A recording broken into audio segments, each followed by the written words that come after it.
Hey math kids, today we're going to talk about slope. This is really just a review video real quick before we get into some other stuff. So a couple different ways we can talk about slope.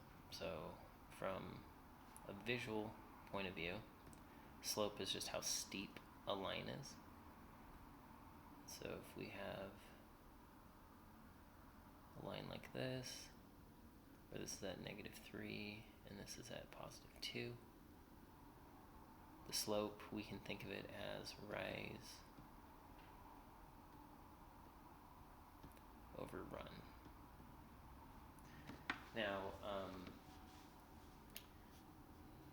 what that means is we start on the left point, so we pick 2 points, any 2 points on the line. In this case, it's best to pick these intercepts.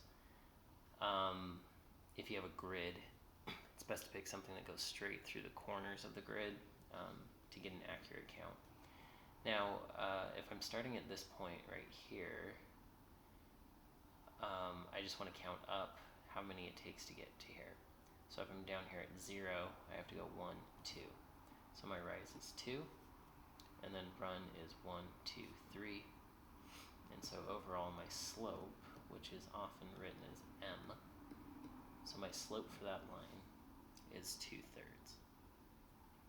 Okay, now going back to this idea of rise over run, what that really means, so rise is talking about the change in this direction, or the change in y. So we actually have a symbol called delta. So we say delta y, because that's the change in y. And then we want to know the change in x.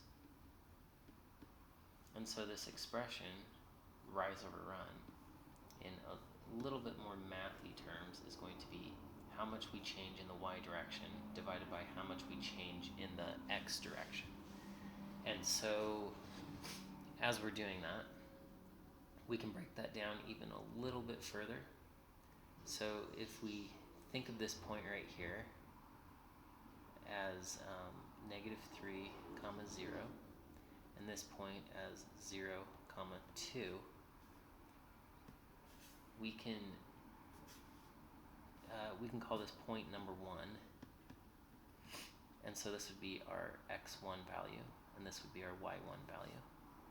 And if we call this point number 2, that would be our x2 value and our y2 value. Now if we break this up, what does it really mean to be a difference or a change? Well, it's just taking that second y value and subtracting the first one. So we get this expression y2 minus y1 over x2 minus x1. Now if I use those actual values, let's change color. So if I use those, my y2 value is 2. My y1 value is 0, so I say 2 minus 0.